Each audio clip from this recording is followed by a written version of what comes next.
Welcome to episode number 65 of the Keep Up Podcast, where we kick you in the teeth.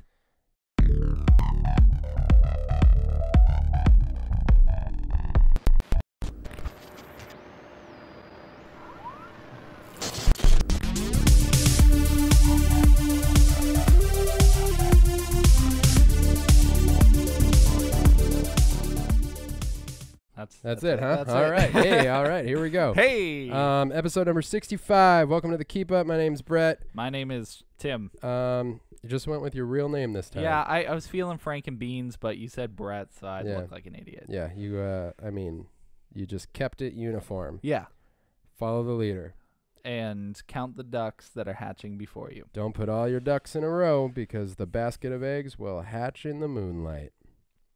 I like that. Thanks. That really, that spoke to me. Yeah. What is your definition of a pinky swear? Like you want me to tell you how it works? Just what do you think? Or are you asking me if I put any value on a pinky swear? Is it more valuable than just a promise? I like pinky promise, but I think that's because I'm a huge fan of alliterations. So if it was a powerful pinky promise. Oh, man. If it was a so effective. Powerful petite pinky promise. Mm-hmm. If it was a piggy powerful petite pinky promise. Yep. If it was a popcorny powerful petite. All right, no, I'm not letting you get away with popcorny. Come on, popcorny. That's the action of movie jokes. What? You've never been popcorny before? Popcorny? That sounds like an adjective. It's a verb. Not an action. It's what you do. What is this conversation? I don't know. I haven't said that for a while. I feel like I used to say, what is this conversation a lot on the podcast? I mean, that is every podcast ever. Speaking of every podcast, you don't even have to what? Go ahead, finish your sentence. I was going to say, you don't even have to say it because people know what they're getting into. You know, we were initially pop culture. Yeah. Then you changed us to comedy. And now we're just nothing. Now we're... Or everything. Everything. Nothing sounds worse. Nothing sounds way worse. Yeah. Nothing. Who would come to a podcast to listen to nothing? I don't know, but sometimes that's kind of what our podcast is like. That could be a pretty easy podcast to edit. The nothing cast? Mm-hmm. The not cast? Yes. Well, pod isn't a word for talking. It's not like it's supposed to be like a replacement. Oh, okay. Just if it's nothing, so it's not. It's not. Right? Like a tying knot. Yep. Okay. K-knot. K-knot. The cannot cast. The cannot cast. That's not what we are, though. No, it's not. I realize it's funny because the way that our podcast starts now, we just talk for a while and then we go into stupid questions, which is, we'll talk about that in a minute. And so if people don't know, they just have to wait a while to see. Well, I guess not. That is part of our podcast now. Yeah, I think but like the pop culture element gets like pushed to the side.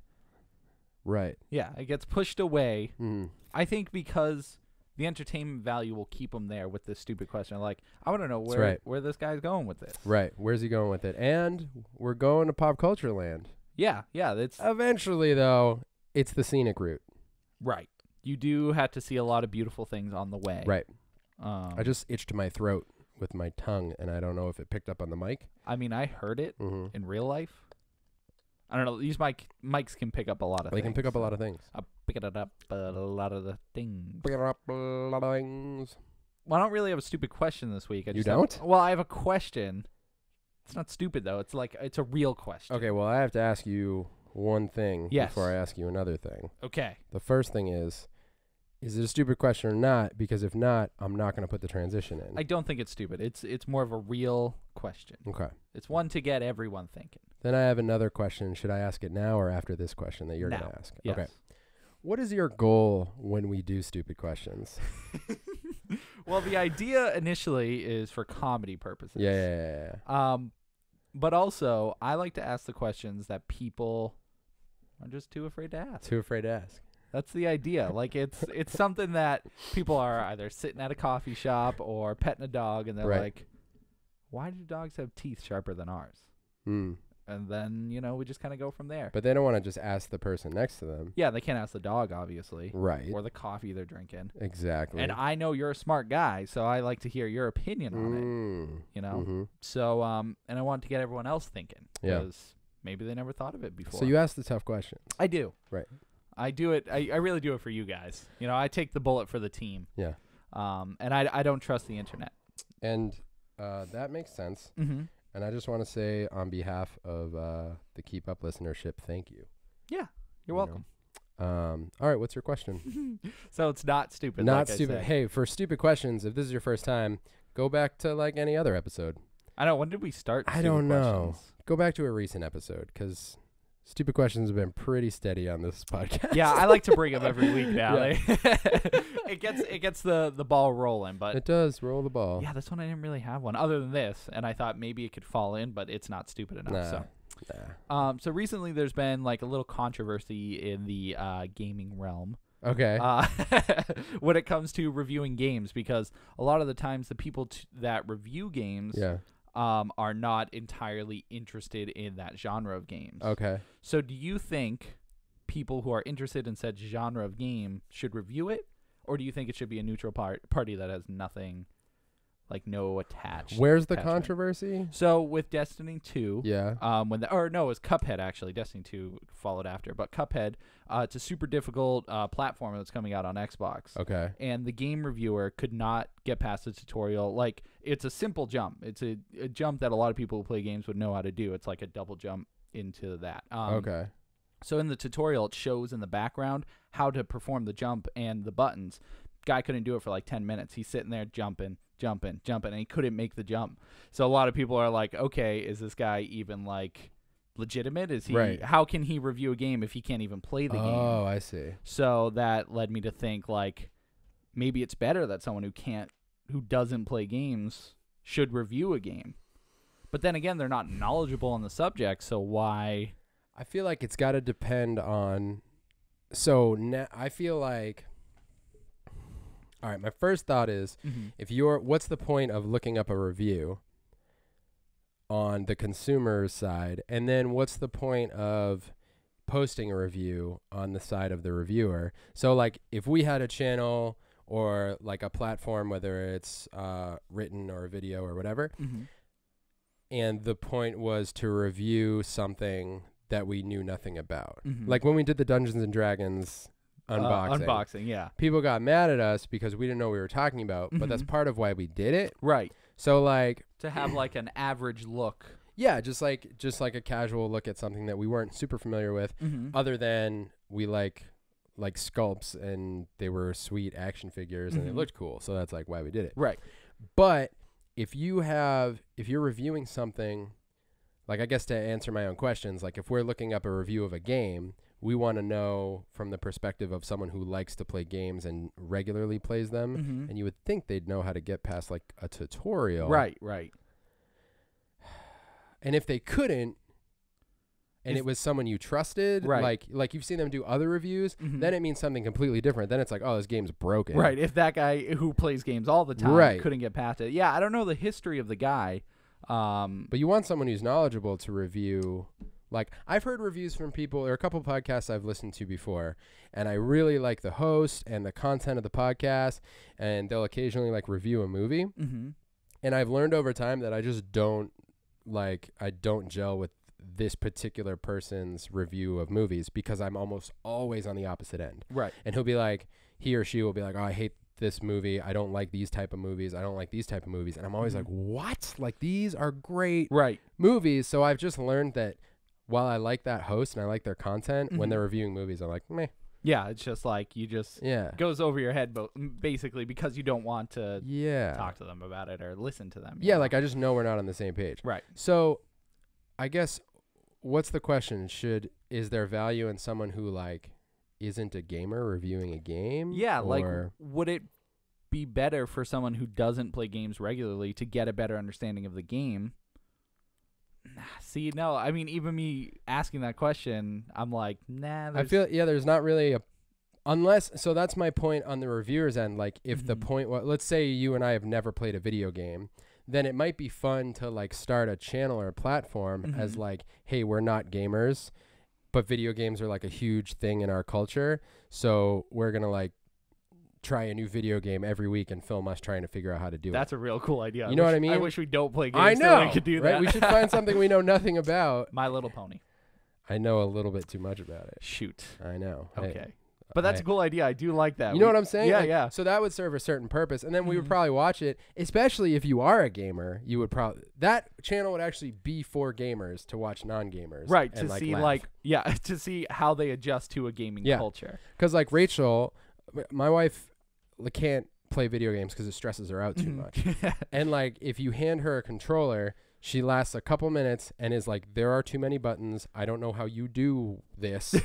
Take this away from me. So you got to start her easier, like NES, because that's only A, B. Or like she's... Do they even have triggers on NES? No. No. Wow, that's crazy. No, A, B, and D-pad. Yeah. And then start and select. But how come there's no C button? You go A, B, and then D-pad. There should be a C button in there somewhere. Although D just stands for directional, so... There you go. But I was like, A, B, D. Just C-pad. Maybe started with a C. It didn't. No. So... Yeah, like she's played some app games and stuff, but a channel where that's how we can do it, Rachel. You've been chosen. Oh man. Are we close to the wall, by the way? A little bit, yeah. That's okay. So there would be value in having someone who doesn't know anything about a certain subject reviewing it, but it would be for a completely different purpose than getting an actual like quality review. Yeah, like from IGN, Game Informer, from an actual source that you expect the news. Okay. That's my initial thought. Yeah. No, I think that's a good way to look at it, because for a completely different purpose, yeah, I'd want someone knowledgeable on the subject to review things I'm curious in. So yeah. Okay, that makes sense. Do you think that applies to movies? Kind of, because going back to my example, like there's one podcaster in particular who I really, really like, and he does not like any Marvel movies. So consistently.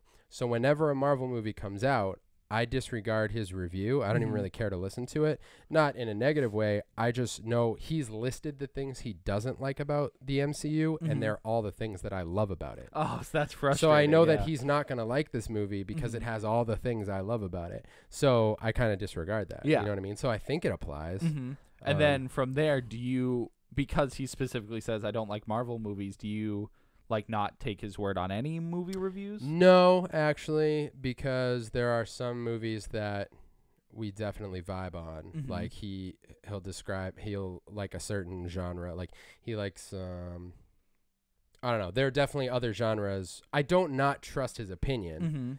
So but just when it comes to certain things, and I guess that's with everybody. Like, no one's gonna agree on everything all the time. Yeah. So, but I felt like, at least as far as movies go, I'd be interested to see someone like who hasn't seen any Marvel movies go through the whole Marvel universe and see what they think about it, you know? Yeah. But that I guess that leans more towards the YouTube idea, where someone who doesn't play games would okay. No, you've convinced me. I think that's what I think. So it makes sense. So I think in that case, talking about Cuphead, they probably should have gotten someone who actually plays games a lot more. I would think. I haven't seen it, but yeah, it's seriously, he's like just talking about the game, and then it's probably like 4 or 5 minutes, but he just like didn't pay attention to the background. Yeah. I don't know if it's him being an idiot. I don't know if he's never played games before. Like, is he like a popular vlogger? Or he was from Kotaku. Oh, okay. So other than that, I don't know. Weird. Too Yeah, much, I haven't seen it. But yeah, it was a big thing people are talking about, because now all reviews coming out post that video, everyone's like, oh, this guy's probably not a good gamer. That's why it's a low review. So now people in general, if anything gets low, they're like, oh, it doesn't count because. Oh, interesting. So yeah, like he's lost credibility. Yeah, not just him. All like just anything that reviews has been like in an uproar, because they're like maybe he just sucks. Right. How do we know weird people don't suck at these games? That's super strange. Because in a written format, when there's no video, this guy, could describe, oh, I couldn't beat this boss because it was so hard. But then as a normal gamer gets to that boss and like, oh, it was easy. It's easy, yeah. So, but so it brought up the subject, like, should we have super experienced players play the game and review, or people who don't play, so it can be a more true score to what the game actually is. Right. So interesting. Yeah, I was surprised to see just such a controversy, and I never thought of it before. Like, I just assume anybody who reviews is well informed and you knows just assume how to review stuff. Well, and that's the internet thing now is everybody's reviewing everything. Yeah. Like that's why, admittedly, like I'm cautious sometimes on here because I've never wanted to be like the final stop where someone trusts my opinion on an album or a game we played or whatever. I more so want people to like listen to our podcast or watch our videos and hang out and it be more like, hey, this is our take. Like you get to know us. So when we explain like, this is how I felt about this game, you may or may not gel with that. You know what I mean? But a lot of people who are out there reviewing things, it's like they want to be that platform, not to speak for other reviewers or anything, but some are just like, hey, this is what I thought. Others are like, this game is trash, like, and here's why. Right. And you have to know whether or not that person's legit or not, because everybody can look legit at this point. You can have a website with like a professional graphic, and then you could just trash everything you play, and people are like, oh, that game might suck. And there's totally people out there who just like will find all the flaws in something, and people take their opinions to heart. You know, they'll see it's like, okay, this guy consistently says everything's bad. He finds all the flaws. Right. Obviously, that's not worth my time because of all the flaws. And this guy made a video about it or an article or whatever. So and there's always been like the thing about critics. Like people are like, oh, I don't listen to the critics. Right. And critics exist for a reason.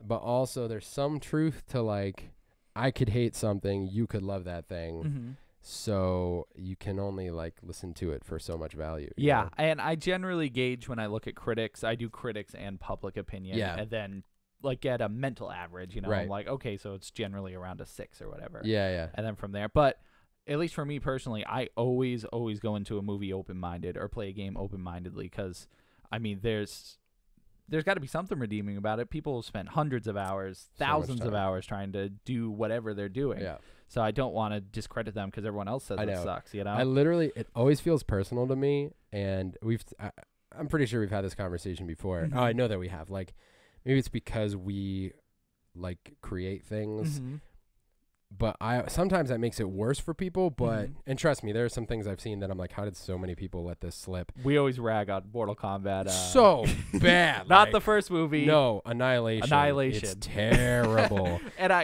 I feel a little bit bad, but it totally deserves it. It's garbage. Sorry, it's garbage. We just talked about this whole thing. And it's funny, like, I say sorry, but my point is it feels like personal. Like, if I watch something that's really bad, I'm like, yeah, that sucked, but a bunch of people made that, so, you know what I mean? Yep.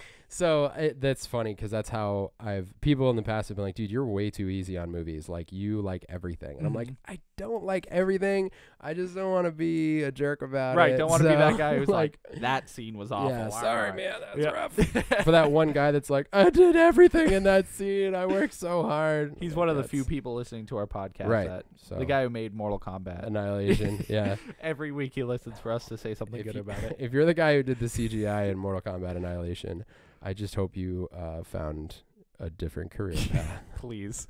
I mean, actually, that's not fair because around that time, CGI was just right. Garbage. He was working with rocks, so he just had to spark them together. Maybe something came out. Catch the right angle. That movie sucked so bad. We're not here to talk about bad movies. All right. We're here to talk about things we like. What is this? What is that? Is that picking up on the camera? Don't worry about it. There is a massive orange stain on this table. Is this Cheetos? Tim, if this is Cheetos. Why would I be eating Cheetos on a white table? You're always eating Cheetos. It doesn't matter what you're surrounded by. Wow. I'm offended. You think I always eat Cheetos. Don't act like you're not eating Cheetos right now. Are we done in not stupid questions? Yes, we are done in not stupid questions. All right. TV? TV. Okay. Television. All right, we Did you get stage fright or something? I'm scared. He's a scared. So I got like a handful of things to talk about, but I didn't take notes or prepare a whole lot. Okay. So we're just gonna ride this out and see how it goes. That's my life. First thing, because it's pretty quick. Yes. Also, amen, brother. So anything Netflix, I usually put in TV. If it's like a Netflix original. Yeah, where else would we put it? Well, okay, I'm talking comedy specials. Okay. All right. All It's right. TV. Yeah, it's TV, you know? Netflix kills it with the comedy specials. I'm saying. All right, so I have two. Do you watch a lot of stand-up comedy? No. Bruh. You really need to. Regularly. Right. So I'm going to throw two comedians at you. Sure. Right? Yeah, I watched that one that you told me. Which one? No, like a long A time while ago? Yeah. Was it Mike Birbiglia? Yes. Yes. I watched another one of his. What did you think of that? That one was Thank God for Jokes? Yes. Yeah. It was pretty funny. It had a lot of good jokes. Some jokes were misses, but that happens all the time. But yeah, it was really enjoyable. I thought we talk about that on the podcast? You brought it up. Okay. I watched it after, and I think we talked about it outside the podcast. Okay. I don't know, but I'm pretty positive I talked about it on the podcast. But it was good. I remember it being good. I watched another one of his. Rachel and I watched another one of his. Shoot, I forget. It was called. Yeah, look up Mike Birbiglia on Netflix. Yeah, let me just. I didn't even intend to talk about that one, but you brought him up. Just Mike BIRB, and it'll come up on IMDb or Netflix. Netflix. Okay. Whatever's easier for you. I don't care. I hope I'm signed in. I was gonna say. I actually wasn't even gonna talk about Mike Birbiglia, but we watched another one recently. I'm not signed in. And if we didn't talk, I feel like we talked about Thank God for Jokes. But we did talk about that on the podcast. Okay, we did. You did for sure. I watched it after. Okay. There was yeah. So as I mentioned before, if you go back and listen to whatever podcast we talked about that one on, it wasn't that long ago. But I just love watching comedians. I've paid closer attention to comedy in the past few years as an art form. Not that I didn't recognize it as that prior, but when you start really focusing in on something, like when you're watching movies as a kid, you're like, oh, movies are really cool, and if they pique your interest, it's just because they're fun to watch or whatever. But then as you get older, if you're getting into film, you start to like dissect it and be like, how do they do this? Like, why is this movie better than that one? And I've been doing that a lot with comedy the past few years. That's an interesting way to look at comedy specials, you know, to have that view, but on comedy, you know, it's like, I know. Because the idea behind it is it's all the same format. It's just filming jokes like for a stand-up thing he did, but where are you going with that? So for me, it's like I've been really analyzing the writing, and Mike Birbiglia's specials. That sentence came out weird. It was like you know when someone gets like speed wobble on a skateboard and they're going really fast and then they start to wobble a little bit and then it goes out of control. The speed wobbles. That's what that sentence felt like. Like Mike Birbiglia special.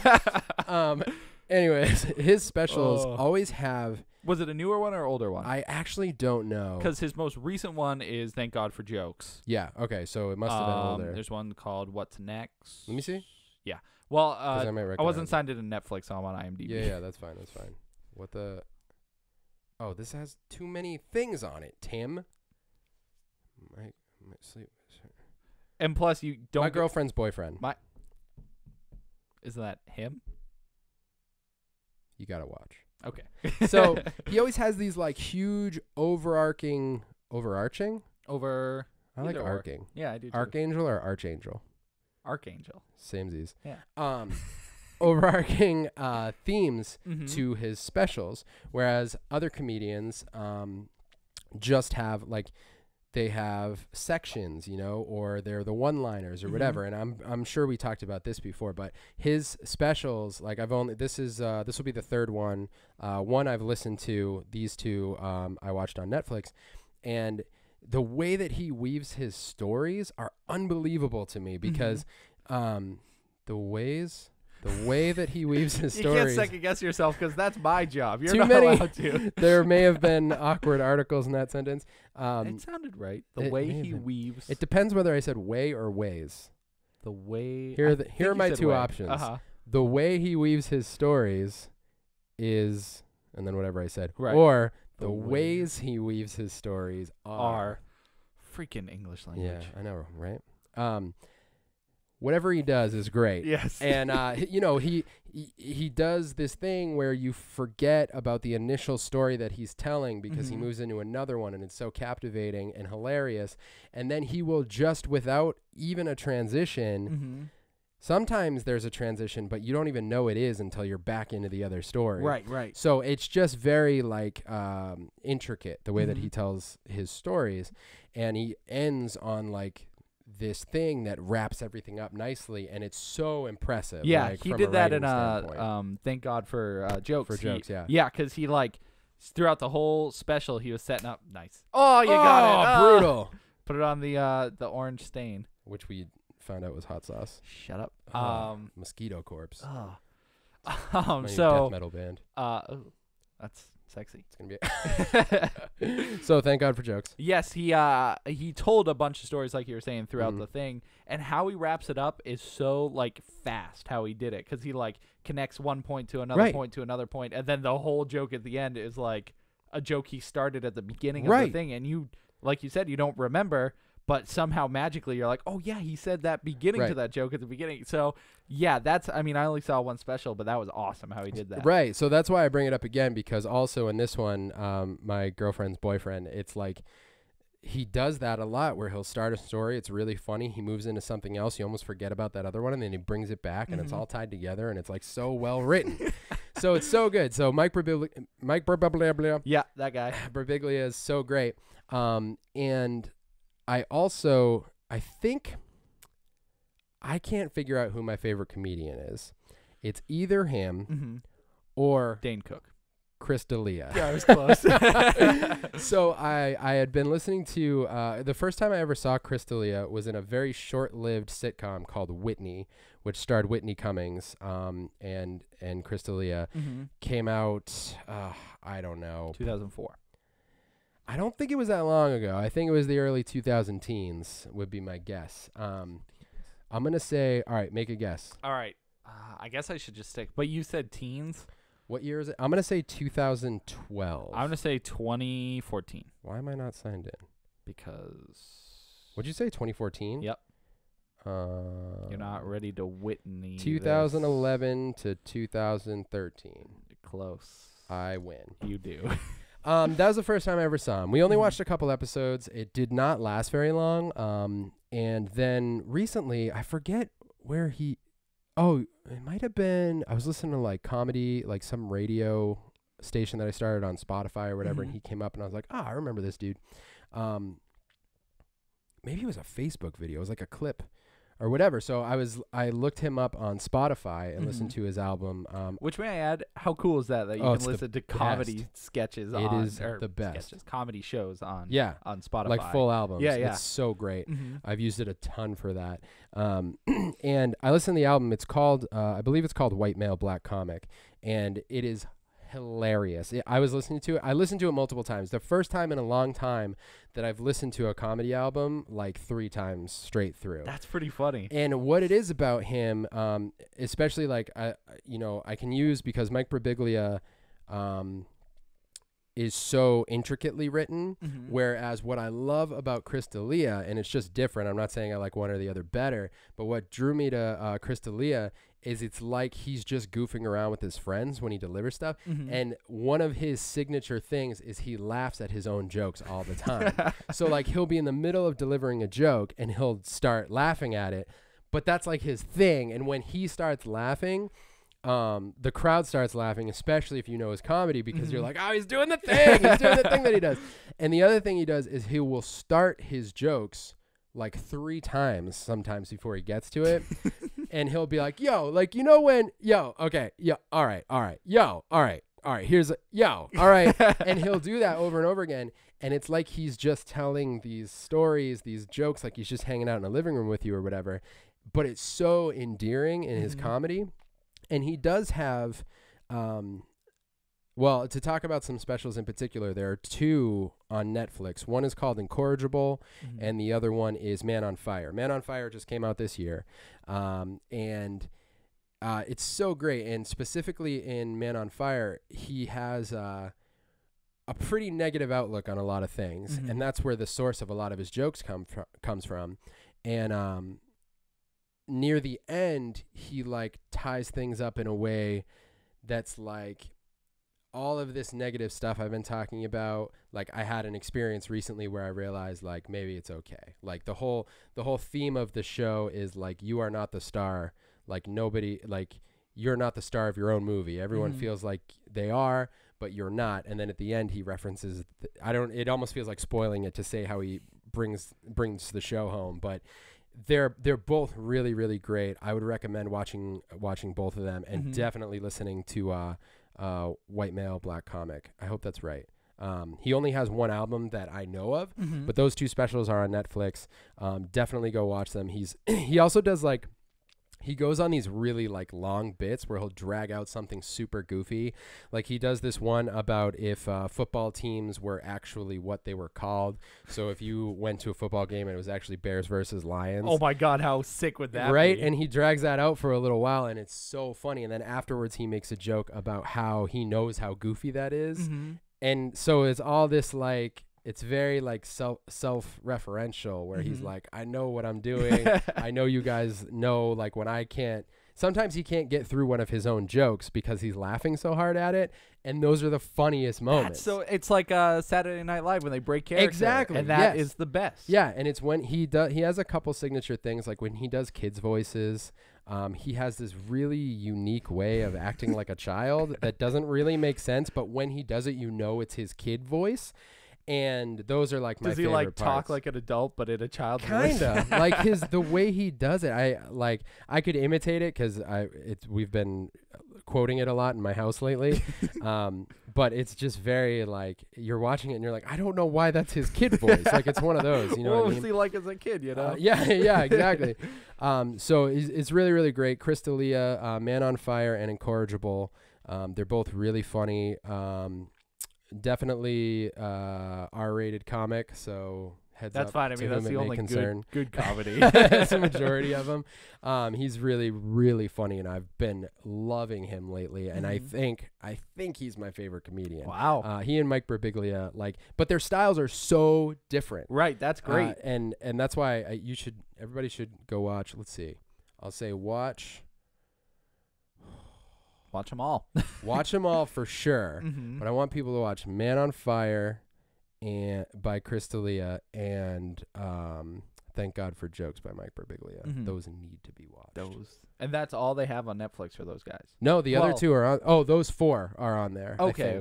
There may be more, but I think those are the only 2 for each of them. But that's the other cool thing. A lot of comedians have multiple specials on Netflix now. And they are Netflix originals too, right? Which is interesting. It's cool that they're picking those up. So yeah, dude. So that's good stuff. Yeah. I'll definitely watch both of them. Why not? Yeah, you should for sure. Well, I already watched the Thank God for Jokes, but yes, watch the other. You got to watch the other Mike Birbiglia, and then the 2 Chris D'Elia specials are like 2.5 hours total if you watch the 2 of them. The other thing I wanted to talk about, Defenders. Yes. Oh, of course. Did you finish it? Yeah. Okay. Yeah. Whew, I've been dying to talk about this. Yeah. Okay, I got to pull up my notes. Yeah.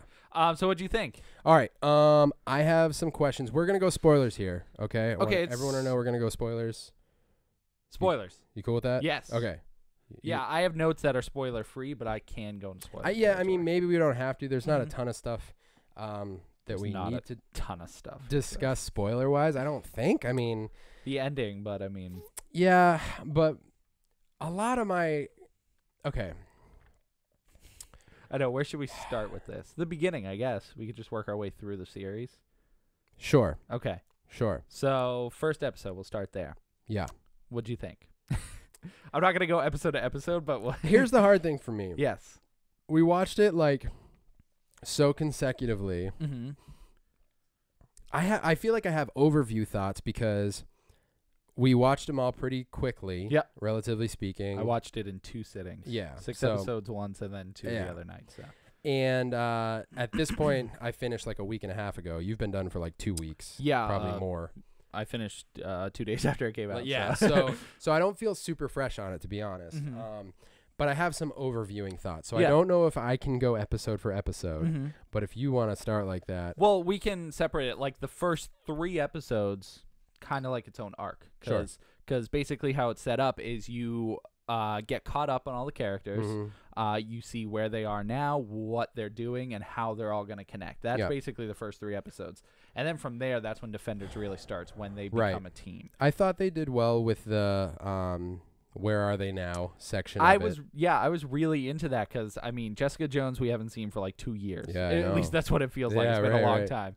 So it was great to see what she was up to, how her character developed after the end of the first season. Right. And on top of that, Daredevil, I mean, we had the second season kind of recently, but even so, it was cool to see where he was. Yeah. So that being said, you can't watch the series without watching any of them. Yeah. There's just no way. Major spoilers for all other seasons. And on top of that, you would just be so lost. You're like, who are these guys? You would be, for sure. So, but I also agree. I thought it was really cool how they did all that. So yeah, I thought they did a good job. Mm-hmm. And then, so yeah, it's really cool and much more rewarding if you've seen all the characters. Totally. You know, because otherwise that whole seeing them come together is like, all you're doing is getting the minor facts of these are 4 people who are not usually together coming together. Mm-hmm. But if you know each of their stories individually, it's way more satisfying. Oh yeah. But I don't even think you could watch it even if you didn't. I mean, you could, but like you'd be so confused. Yeah. You don't know where the hand is. You don't know any of this. Right. And they're just referencing everything that happened in the other shows. Yeah. Which is interesting. It's like kind of what you referenced with Jessica Jones. Like, it feels like we haven't seen her in forever. Mm-hmm. When we start catching up with Matt Murdock, it's like, man, I haven't seen him and Foggy. It feels like for so long. Right. Because since 2, I've watched Luke Cage and all of Iron Fist. Mm-hmm. Not to mention they were just a while ago. Yeah. You know? So I had to like kind of remember, like, how did Daredevil 2 even end? Yeah, I kind of forgot. I remember, spoilers for Daredevil season 2, that they kind of all went their separate ways to do their own thing. But I didn't remember where any of them ended up. Yeah. You know? Yeah. So, you know, as they come together and the story progresses, we're dealing with the 5 fingers of the hand. Mm-hmm. It feels like the big bosses, you know, like the undefeatable. You've seen them through all the series, Yep. like, except for, well, I guess the 2 they introduce. So it's Gao. Mm-hmm. What? I can never remember the guy's name. I always want to call him Bakura. Bakudo. Bakura is from Yu-Gi-Oh! That's why. Okay, yeah. Bakudo. I always want to say Baraka, but I know it's not. Yeah. And then Sigourney Weaver's character, I forget her name. Lady Sigourney. Lady Warbucks. And then the other guy. Madame Gao. You already said Madame Gao. I did? Yeah. Oh. You said Gao. Oh. Bakudo. I didn't say Madam. So that threw you So off. I thought it totally threw me off. Hold up. I'm just going to find them all. Yeah. But other than that, it was cool to see. Also, why does Elektra's last name have to be Nachos? It's not Nachos. All right. Alexandra Reed. Yes. Is Sigourney Weaver's character. Mm-hmm. She's pretty great in it. Yes. Madame Gao. Yep. Murakami. That's that guy. Yes. Yeah. They barely ever say his name. Yeah. He's just like the sweet ninja guy. Yeah. Super sweet. And then Bakudo. And then who's the 5th one? I think they were dead, right?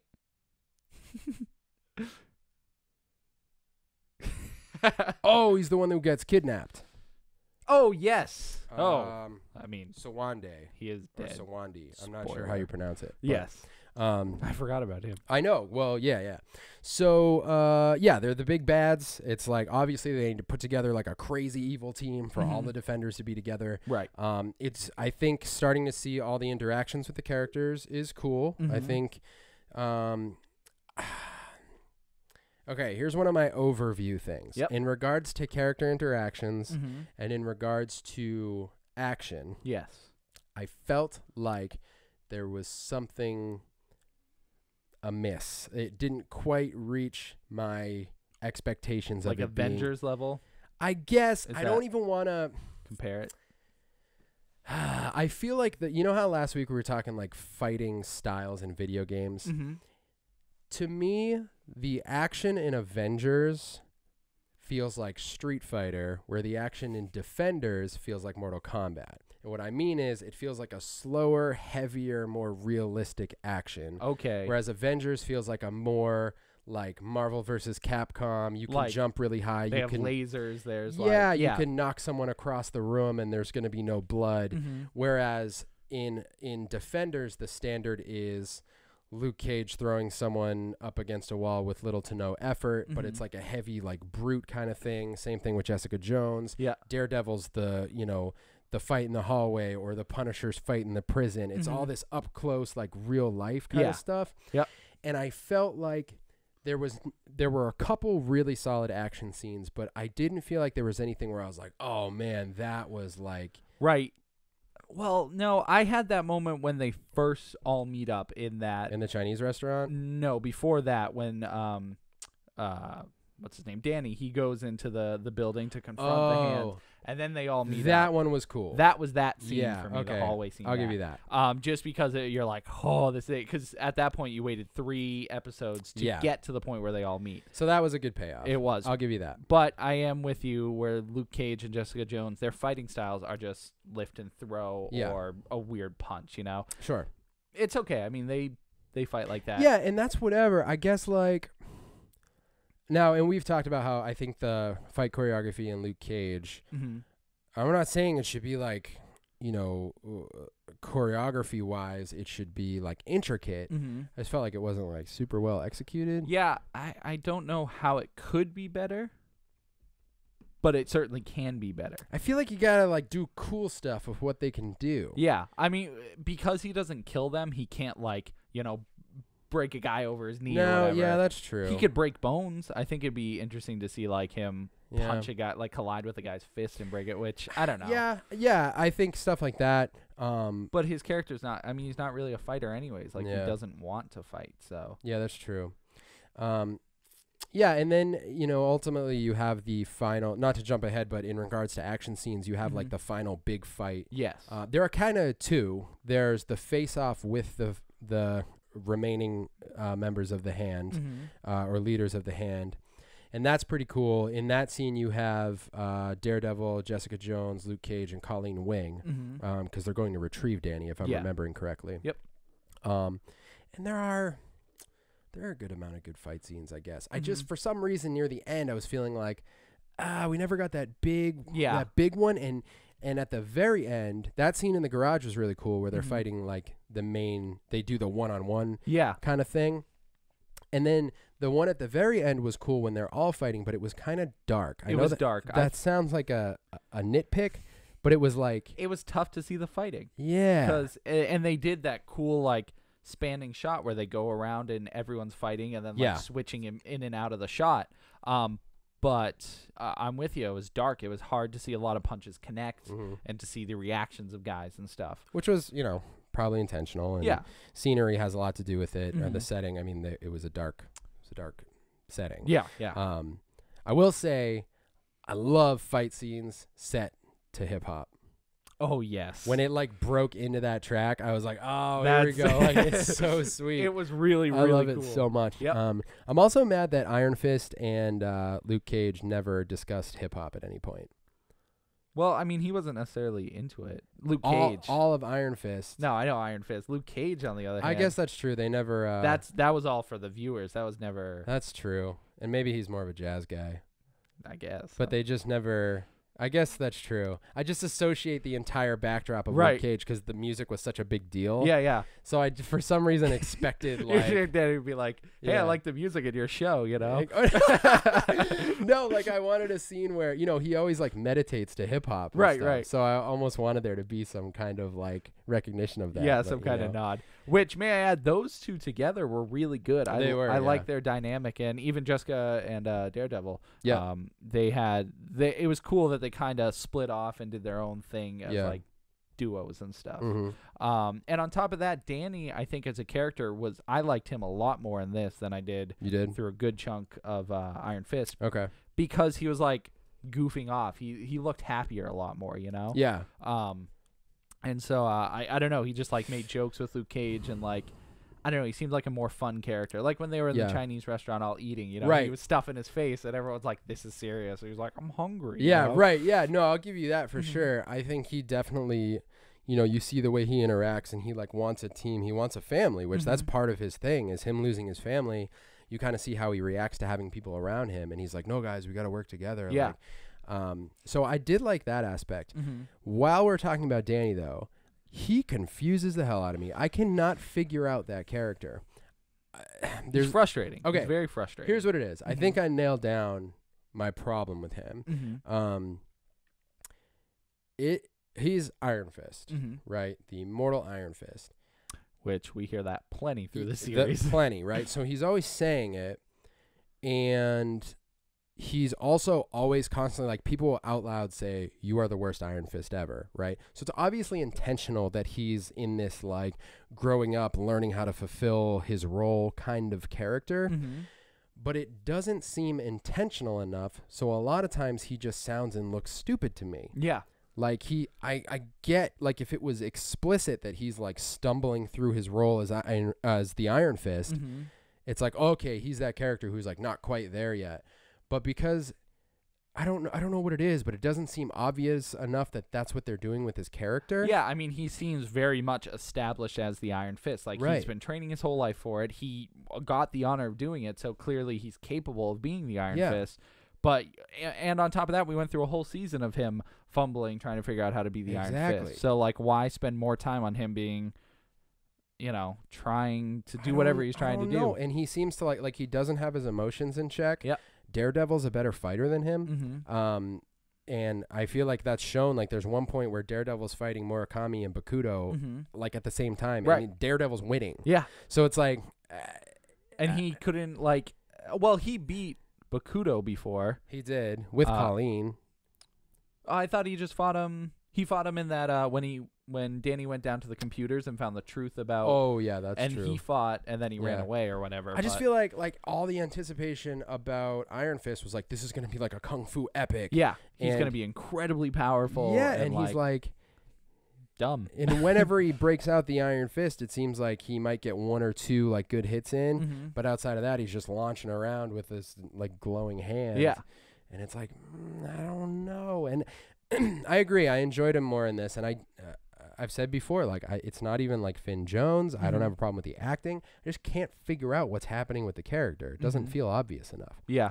But Rachel had a pretty like killer prediction. Was it? I think it was Rachel. I think it was, and I was like, oh my gosh, I think you're right. Yeah, you wouldn't know. I'm sorry. That was me consulting my own memories. Yes. We were talking about this very thing, right? So again, we're in spoilers. Very spoilery. At the end, there's this Matt Murdock tells Danny, take care of my city, right? So we don't know he says that until the end, though. Right. He just like, he whispers it earlier. Right. Yeah. But then later he says that, right? At the very end, we see Danny sitting on a rooftop in New York with his fist all glowy. Yes. Right? Yep. Rachel and I were talking about this, how he seems like so inexperienced and stuff like that. We think, she mentioned this, I'm down with it. I think Daredevil season 3, we're going to see a lot of Iron Fist. Oh, I think so too. Yeah. Have you read anything? Nothing. Okay. So if that's a prediction that's already out there, it's and people have just said it. Yeah. I'm sorry for sounding dumb. So, in the comics, Daredevil disappears at some point. I don't know if he dies or something happens, but Iron Fist takes the mantle of Daredevil. He puts on his suit and becomes Daredevil. Really? And defends the city in his stead. That's super sweet. So a lot of people are making those connections, like, oh, that shot at the end. I didn't know that. Is like mirroring how the comics go. So he might take the mantle of Daredevil for now until he comes back. Okay. That's cool. So that theory is, I mean, it's probably. Yeah. So we were thinking more along the lines of, you know, how we were just talking about, like, his emotions aren't really in check and stuff like that, that he might come under, like, Daredevil that would be at cool. some point. You're right, because he's total, like, focus. He's like, all senses. Yeah. That was Rachel's thing. I liked the way that she got to that conclusion. He uses all senses to, like, really hone in and pay attention, where it seems like Danny is just like a kid, like, like he's just taste my around. fist. Yeah. Right? So anyways, that was that thought. Yeah. No, that's a good thought. And that'll be cool to see more crossovers, you know, because Luke Cage was a major part of Jessica Jones. Right, yeah. So with the potential of all these new seasons coming out now, and they have all met each other, so there's no reason. That'll be cool. Yeah. I would love to see that. I'm interested. Interested to see what they do. Yes. Did you notice the colors at all? How do you mean? Just like in the first few episodes when it was jumping from character to characters, there's such a dynamic color difference. Okay. It feels like there were 4 different directors for each of their parts. With Jessica Jones, for instance, it was more of Like it was darker, grainier, like almost like a purple haze, you know, Okay, like yep. the colors matching their characters, That's which is cool. really, really cool. Mhm. And it gave such a tone for each character's. Yeah. Like with Danny, it was warmer. It was like more of a like reds and stuff. So Okay. so if you didn't notice, no big deal. But it was really, really cool that they went that That's into cool. detail. With the colors, because then oh, I'm in a Jessica Jones scene because it's darker, it's a little purple, you Yeah. know. So that was really cool. I just noticed it as from a filmmaker's perspective. That's sweet. So, Yeah. that was really cool. Let me check my notes. Do you have Yeah. anything else to say? I think those are my overviews. I didn't mean to sound mostly negative because I think it was really good. Yeah, I mean it's something to be critical about because it's been built up for so long. Right. And it's like they had plenty of time to fix issues from earlier seasons. Mhm. Into this, so Right, and but not to say it wasn't bad. I thoroughly enjoyed it. Yeah. For the most part, I was pretty excited to see them all together. yeah, so. me too. I talk about Danny so much because I'm perplexed by his character. No, I'm with you. I'm frustrated because all these other characters have their definitive attitudes. They have become a hero, learned to be a hero, whatever. You know what they're gonna be like. Danny, it's like he has the potential to be an awesome like. Maybe a leader, or Right. maybe like I don't know, like Iron Man or something. That kind of very confident with his skills and everything, but he just hasn't hit it yet. Yeah. So Yeah. And if I start, I think I'm just gonna decide to look at his character like that's what they're doing, like just working on him, Yeah, and if it was like I said, if it was more explicit, I just feel like it's not coming across clearly enough. But if that's what they're doing, then I'm just gonna roll with it like that, and then cool. I can't wait to see when he breaks into "I am the immortal Iron Fist," Right. and now it looks like it. You yeah, know what but I mean? when are we gonna see that? I don't know. Daredevil 3, Iron Fist 2. Yeah, one of those two. Yeah. So Sigourney Weaver's character, Yeah. wasted potential or no?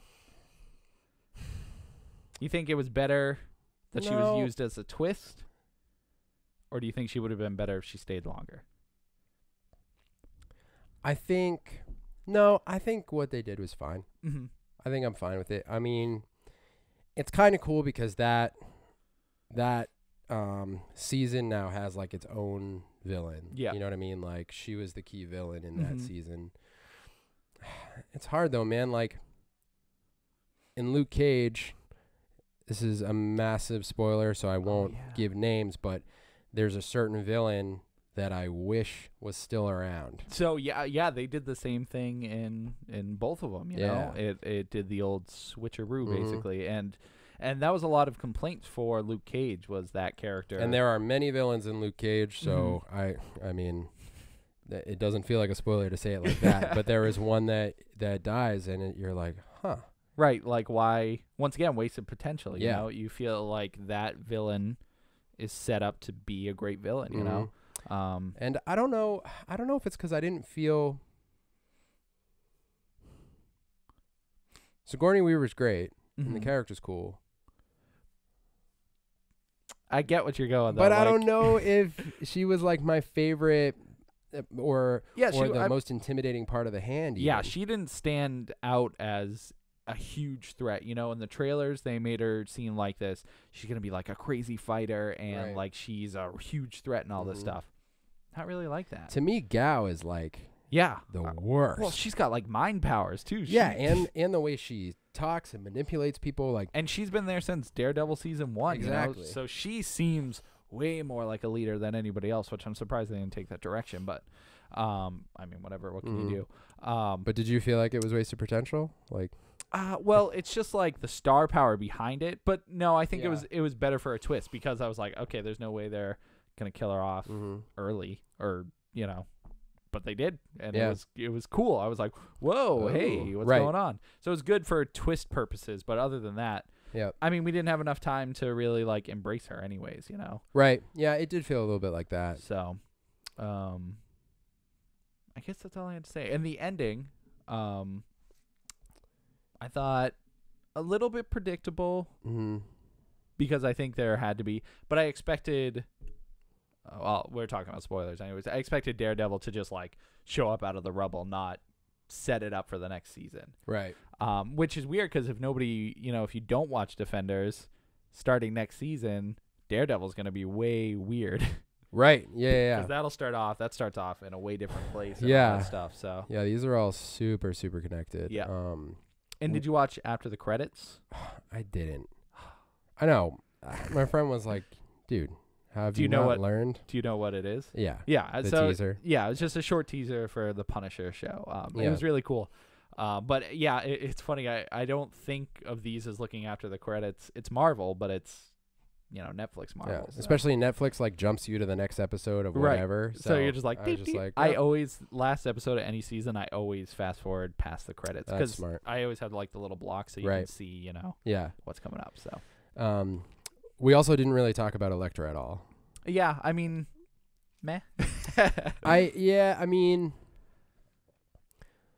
it's interesting. The whole like process of the hand resurrecting people is interesting. We saw it in Iron Fist as well. Which, may I add, they use the last of the thing to bring back Elektra, right? Believe so, yeah. So how did Bakuto come back? Well, that was before. No, because she was put. No, he had already used it. That's all the 5 fingers of the hand were already. Right, but right. No, well, they had to use the whatever it was, the goop, the blood, whatever. Every time they had to come back. But he got up and just left the scene. No, they took him away. Oh, because he was dead at that point. So how? I don't know. Because Elektra went in the pod thing at the end of Daredevil season 2. Right. So if they used it up at that point, Bakuto logically shouldn't have been able to. I mean, you could say, oh, he had like a little reserve to bring himself back, but I mean, they were pretty, forward. Yeah. Like, this is our last life. We can't ruin it. Right. I don't know. It's just I don't know either. A weird plot detail. They just wanted to bring him back for some reason. But, yeah. But anyways, other than that, Elektra was interesting. She, I really liked her in Daredevil. I didn't like her too much in this, just because she didn't really have. She was just a weapon. I had a hard time with her motivation. Yes. I couldn't really nail down why she was doing what she was doing all the time, other than just like, she has a thing. This is another thing Rachel said, and I was like, oh, she's just got a thing with control. Like, she is just this untamable creature. Yep. And now, having been resurrected, she has her emotions and feelings and stuff, but overall, she's just taking over, and it sets up for like a more classic, like, I don't know, like Batman Catwoman thing where she's like the anti-hero sometimes, sometimes just the villain, but there's this connection between them. Yeah. So, yeah. Interesting. All set up for more Daredevil stuff. Yeah. And, overall, pretty good. Yeah, I'm excited for season 2 to see like what big villain they'll bring in next. Right. I want to see more Kingpin for sure. Oh, me too, man. I thought he was going to show up at one point. I know. I thought he was going to be the other finger of the hand. Yeah. But I'm kind of glad he wasn't, because they probably would have killed him or something. Or probably not. But yeah, I don't know. Or maybe not. Yeah, maybe or maybe not. Maybe. But overall, I was pretty happy with it. So samesies. Okay. Yep. Movies, I imagine. Yes. Okay. Ooh, let's go to the movies. Why did you imagine movies? Because I know you got movies. Of course I have movies. I guess it was less my imagination and more of the... I was just directing us where I know we're going. Yes, of course. Okay, so I saw this little like indie horror flick that came out recently. Never heard of it. No, I mean, I haven't even said the name yet, so I'm glad. Oh, okay. All right. It's called It. Never heard of it. Yeah, no, there you go. You haven't heard of it. Never heard of it. So this is a remake of the Stephen King novel. That is It. Referring to the creature in the movie. Oh, do you recall? Have you seen the original? Dude, so long ago. That I literally remember clowns about it. That's all you need to remember. Tim Curry clowns. Yeah, Tim Curry clowns, which he did awesome. Oh, yeah. As Pennywise. Tim Curry is the jam. The jam. Yeah. I feel bad for him, though. Why? Well, he had a stroke a while back. So. Oh, I didn't know that. Yeah, it's depressing. Thanks for bringing that up, Tim. Thanks, Tim. Back to you. Thanks. So, yes, this is a remake of, well, there's the novel. Then there was the TV miniseries that came out. Oh. That's what it was, the 1990 miniseries. Oh, that's why it's so long. Yeah, because it's 2 parts. And yeah, like I said, it's a miniseries, which a lot of people didn't know that it was a TV miniseries. I think mostly because they remember it being violent, and TV traditionally isn't violent. Yeah, I remember Mom having it on VHS. And it's 2 VHS. Yeah, and I was like, that's the longest movie ever. I can't believe it. Yeah, and everyone remembers it in movie format because it was VHS and stuff. So anyways, this is a remake of that story. And it is scary. Yeah? It is really, really well done. Now, this movie got crazy good reviews. Crazy good and well-deserved. So, great. I went to the freaking... that's just... Thanks. Anyways, I went to the IMDb page. Pennywise is what I was thinking. And they had a picture of Pennywise. IMDb. So this was directed by... Andy Muschietti. Who directed Mama. Maybe it's just Muschietti? Muschietti. Muschietti. Andy Muschietti. I'm sorry, Andy. So he directed Mama. Did you see that one? I did not. That was the horror movie with Del Toro, Guillermo del Toro. Oh, really? He designed the creature in it. Oh, man, I love him. Yeah, and the creature was real good looking in that movie. Of course. Anyways, that was a pretty all right horror movie. It there's always difficulty with horror movies because they follow the cliche of horror movies. Yeah. It just happens, you know. But this went it had a good story, which is good. It or Mama? Both of them. Okay. But I've started with Mama to give you a layer for this guy. Right. So he has dabbled a little bit in horror. But anyways, it was so good. Yeah. It was really, really good. Now, what's landing at such good reviews? Is the story just like... Yeah, well, it's well handled, or is it? Yeah, it's very dark. It's not afraid to hit on dark subjects like racism, like bullies in the 80s, like awkward relationship between a father and daughter. Okay, like it's very tonally dark. All right, and that's cool because comparatively to the original, the TV, which that was also dark. But I think just the dark direction in this was much more like, whoa, like a shock factor. Okay. And on top of that, they like to play with your memories of the TV series. Oh. So scares that, happen in the story that obviously they want to recreate for the movie. Yeah. They are done in a completely different way than how it was in the original. Oh, interesting. So I think that's what's really cool is they play with your idea of what the TV series was, the miniseries. Did you revisit the first one before you watched? I didn't, but I've seen it recently enough where it's not like super fresh, but there are scenes that I was like, oh, I remember that in the original. So, like for instance, everyone knows this scene, the bloody bathroom scene. Yeah. Where in the first one, I think it's the girl or someone's in the shower place, Yeah. I don't remember if it's a boy or girl, but anyways, they recreate a similar scene like that in this, and it's done beautifully. Feels like Sam Raimi directed that scene. Oh, I love Sam Raimi. What are you looking for? I just now remembered that I had a drink at some point, but I don't know what I've done with it. It's probably upstairs. I didn't see you come down with it because you had to bring the chair. Christmas. Ha! Now you got to sit here and drown on air. All right, carry on. So Pennywise is played by Tim Curry. Nope, Bill Skarsgård. Oh, all right. I don't really recognize him from too much. Okay. But he did an amazing job playing Pennywise. He made me real afraid of clowns, and I'm not scared of clowns usually. So, really? Yeah, he did. He just nailed like the voice, the movements. There's a lot of scenes in the movie where Pennywise's eyes like split apart, and he can actually do that in real life. What? They were initially going to CGI it, but he can he can cause his pupils, his like everything to split. To like look in opposite directions? Yeah, to move in opposite directions. That's crazy. So it's real scary knowing that after seeing it. But now I'm confused because I don't know why his name sounds familiar to me. Skarsgård? Yeah, I haven't seen anything. No, I haven't either. But maybe there's another Skarsgård somewhere. Yeah. But on top of that, the scares in this are top notch. They're really, really well done. Because they like, I think we talked about it before, but it's like the mirror opening scene where it's like, it fakes you out, like you see them open it and they close it and there's nothing there, and then something shows up. It's like that, but on multiple layers. You're like, oh, it's scary here. Oh, you're saying, oh, it's scary again. Oh, you're saying, oh, it's scary. So it jumps around. So they did a great job with that. Story-wise, there's a lot more details that are brought up to make it more of a clear story. Okay. And because they have the novel to work with, they have so many details, so many things they can squeeze in. Right. Movie was 2 hours long, which I thought was spectacular. Horror movies are never long enough. Right. Which was great, and it totally made it much better. Yeah.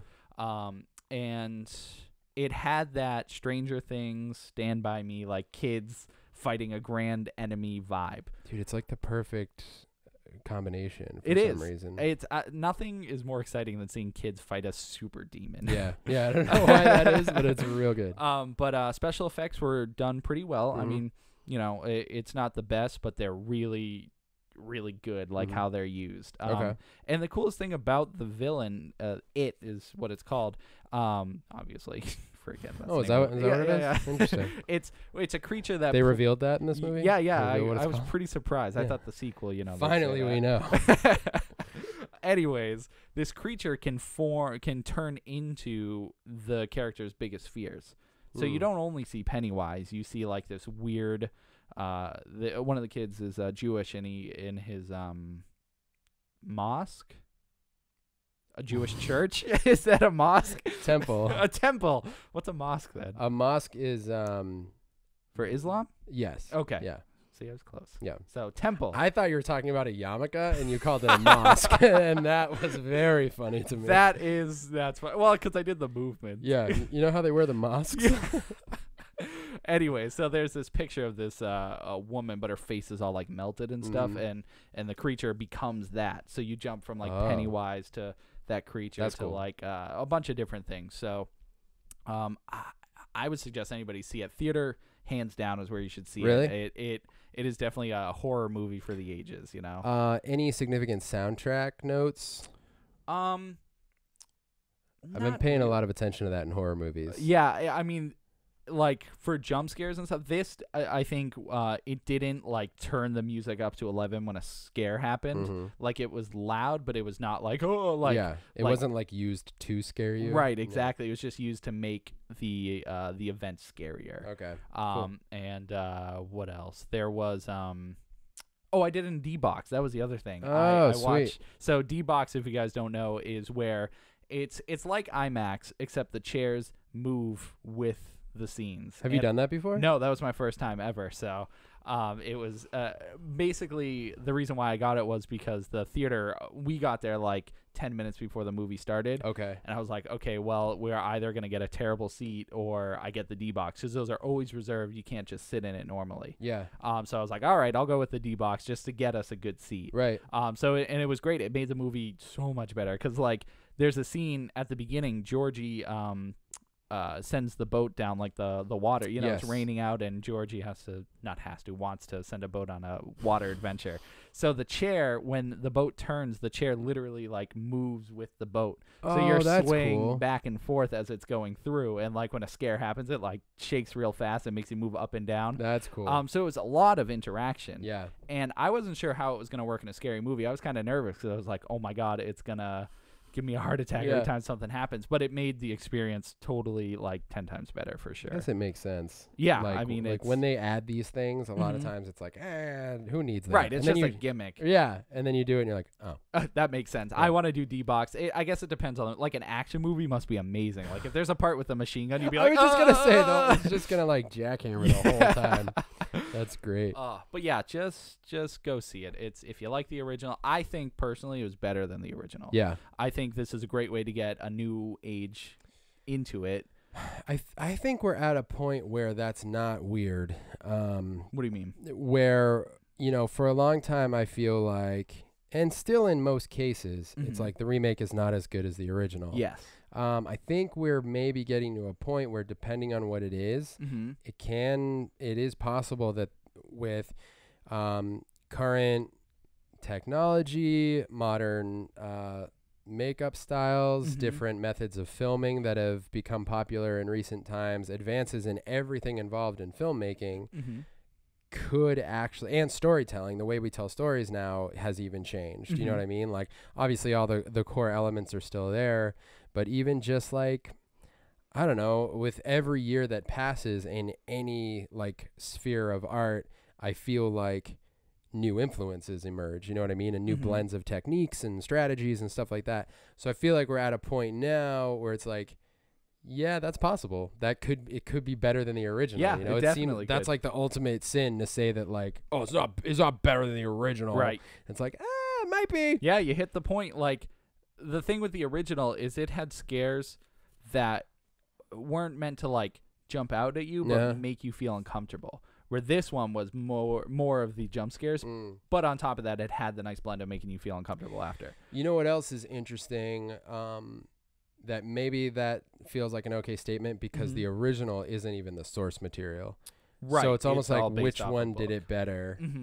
Did you ever read the book? No, Have you ever read any Stephen King books? I haven't. I don't think I have My either. only knowledge of Stephen King is the movies, Yeah. which, I mean, I know he's obviously good because the source material is so good, but I haven't read any of it. I can't so. believe how many of his books have been made into film. I think it's got to be at least over like 30 or 40 because there's so many like, you know, under the table, like ones you don't know about. Yeah. But I bet if you look it up, he must be tagged in so many like movie credits, you know? I want to look up, you know, it'll list like. Yeah, top 50 Stephen King movies. Well, what I'm thinking is like, I'm pretty sure the filmography based on his movies is like a fraction of how many books he's actually written. Oh, yeah. Oh, I can't even imagine. But on top of that, he has such a crazy variety. Like, like to go from that to, any of them. The Shining. I mean, that's still a scary movie, but Christine.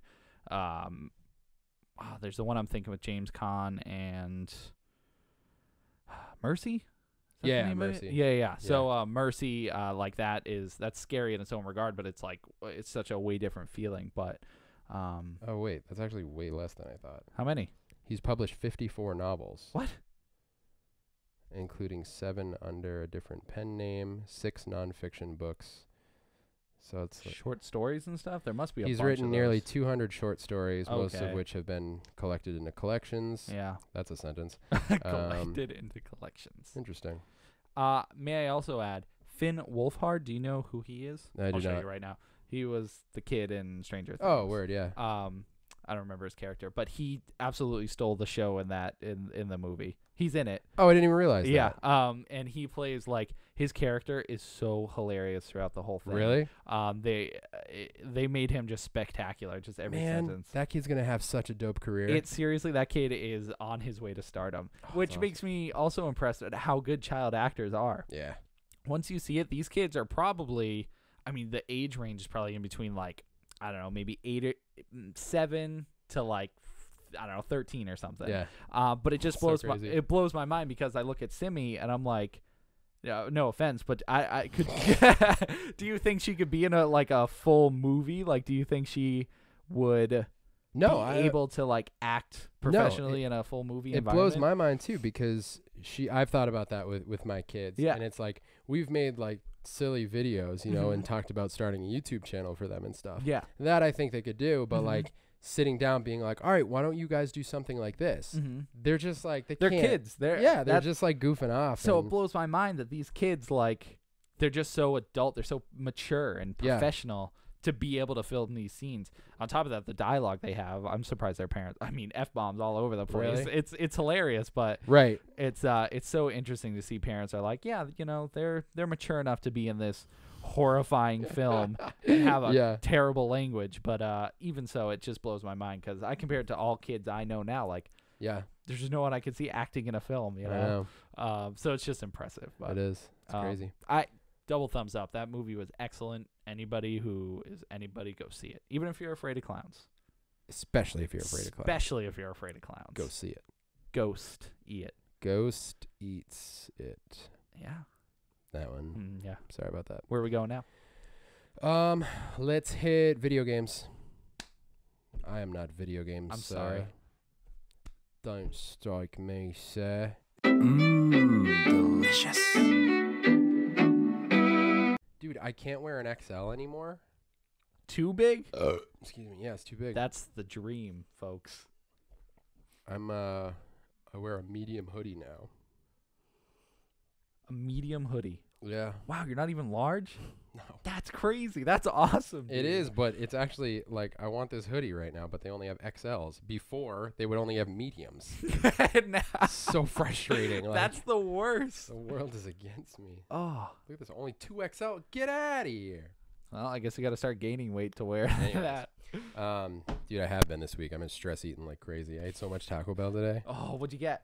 I got the steak quesarito box plus a cheesy bean and rice burrito. Don't call me a cheesy bean and rice. Oh, I had that the other day, I actually. ate it all in one sitting. Oh. I ate it all in roughly 6 minutes. Wow. Yeah, I had a 10-minute break. That's not healthy. I was very hungry. And I didn't even feel like I wanted to die after. Wow, that's really good, actually. Yeah, So how many? You're like, oh, congratulations. That's an achievement. It was 2 tacos, Two quesarito, and a burrito. Taco Bell's so weird because you order so many things. Yeah. Like, It's the Chinese food of Mexican food. let's back that one up. Chinese food and Mexican food. Yeah. You can just eat so much of You it. get so many things, you eat a ton of it, and then you could maybe eat some more later. Not happily though. Nah, but No. I had Wendy's yesterday. yeah. I had the Baconator fries. Ooh, Oh, so good. pretty good. And a Baconator. And a baconator. Oh, So. of course. It was good. I don't go to Wendy's nearly as much as I like to. Yeah, you should go more. I should. It's been Burger King burgers for me lately. Oh, that's Whoppers. something. Double bacon and cheese Whopper. Did you get the cheesy tots? Yeah, How are they? they're amazing. You haven't had them? No. Bro, I've had them twice. Oh. I don't even eat carbs, and I've had them twice. Oh, I did. I forgot to tell you. I did your challenge. You challenged me to eat meat strictly for a week. Really? I tried. So what I did for lunch every day, I had lettuce. That's not meat. Hold on. I ate meat for a week. I had lettuce and rice. Don't you normally? I had bread. Don't you normally do lettuce wraps? That's what I do. So It's just funny that the first I thing know, you I said said in your meat. list of meats is lettuce. But how can you do just meat? You just eat the meat. That's mad. I mean, the lettuce is fine. It right. just made me laugh. I thought Carry it was on. irrelevant. So it was a lettuce wrap. I just had cheese, Yeah. which is not meat. Also but not meat. Tim, we need to discuss This what sounds meat is. awful. So, anyways, I tried. I did it for 4 days. Yep. I tried for a week, and I just couldn't do it. Also, a week is more than 4 days. I know. Your challenge was for me to eat meat for a week. Yeah. I did it for 4 days. Only meat. Only meat. Yeah. You have cheese. I went the keto way. You Okay. said meat. I'm but just saying. Just couldn't define the challenge. That's true. Okay. I took it as do a keto for Yeah. a week. I don't know how you do it. Why I- couldn't you do it? What did you miss? I just Did you do it for 4 days? I did it for 4 days. Did yeah. you lose any weight? No. You did it wrong. In fact, I gained weight, which was upsetting.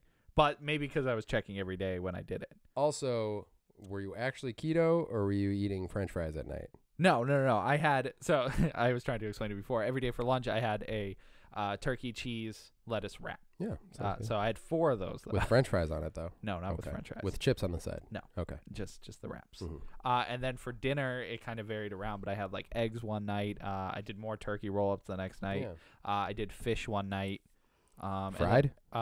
Yeah. 'Kay. That's it. That's That it. was it. Found it. Fried fish. Yes, that was the last night though. Yeah, that's and- weird. You should have lost a little bit if you did it for And a then few I did days. salad, but maybe it was a lot of water weight. I don't know, but Well, that's what you should lose. recently after I did that, I have been like steadily going down, but I haven't been eating keto at all. So Yeah. I don't know. Anyways, but I don't know how you do it. Like I didn't know I could have such a strong craving for like bread or sugars or any of that. I was like, I never Yeah. felt satisfied, I guess. Yeah, Like I just, that's fair. I thought like, okay, having these 4 wraps. Oh, bacon. I had bacon on the wraps too. Oh, there you go. So having these 4 wraps, I was like, okay, that should keep me full of proteins, like good for at least until dinner. Yeah. And then around like 8 o'clock, I was just like, I'm so hungry. So I don't know what that was, but Yeah. I mean, it's hard because you actually get addicted to that stuff, you know, Mhm. like sugar and stuff like that.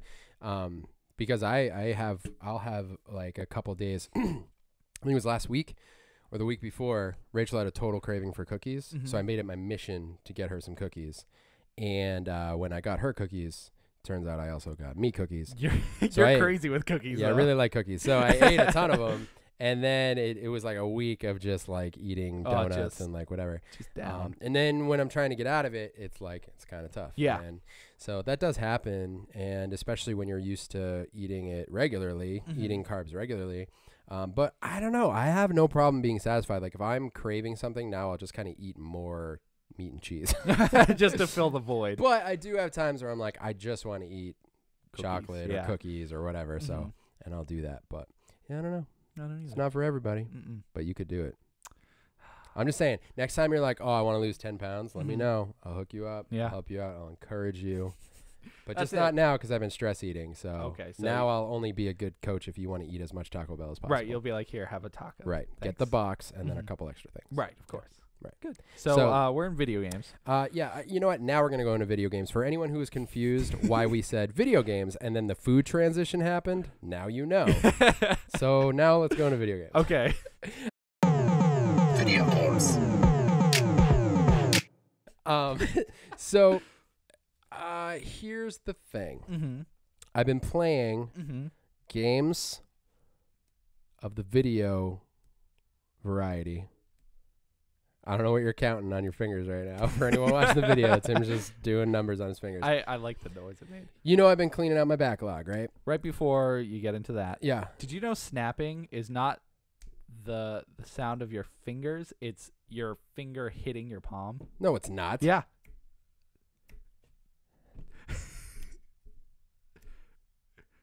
No, it's not. It is. There's no sound when the fingers are there, but when it hits the palm, it's Shut up. slamming the palm. I need... Give me something to disprove this. There's no way. I don't know.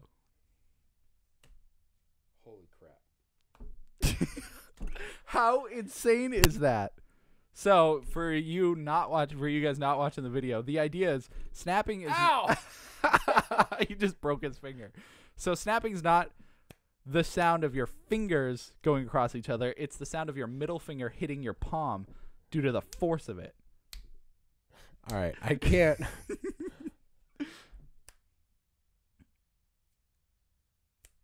Because the sound doesn't happen until your finger hits the palm.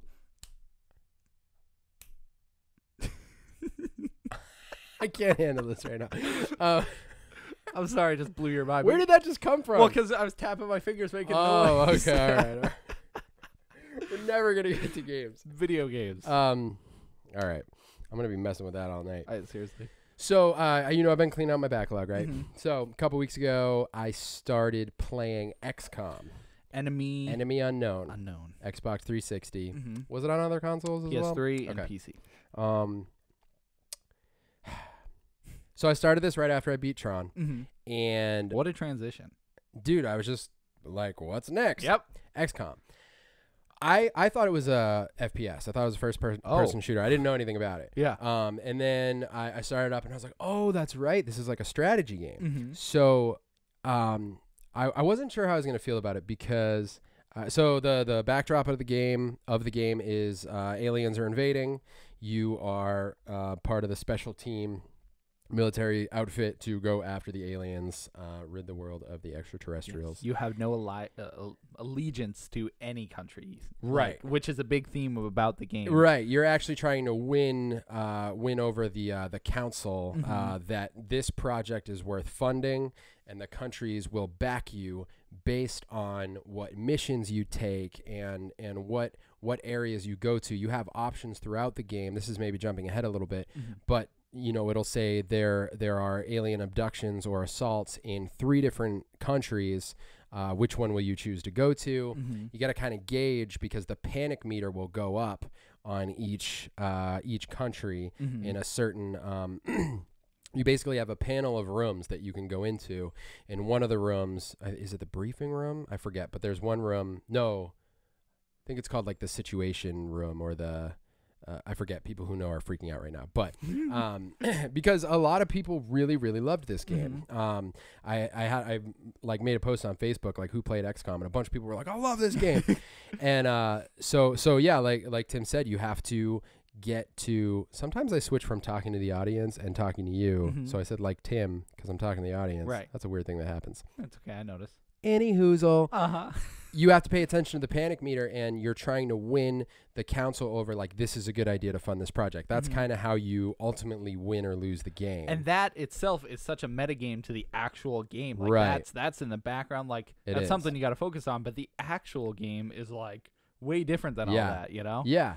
So so it starts up. There's a little bit of a tutorial where, you know, it's a help me out with the terminology here, but it's like a 2-turn, like 2 moves at a time sort of strategy game. Yeah, it's turn-based. I know there's a specific term for it, but if you've played Fire Emblem or Banner Saga was like that. Yes. Tactical, like it's grid-based. Right, so right, there's yeah. a grid, and you almost like chess, where you pick your characters, move where they go, and then depending on what character you have, you can attack, not attack, defend, whatever their specialty is. Yeah.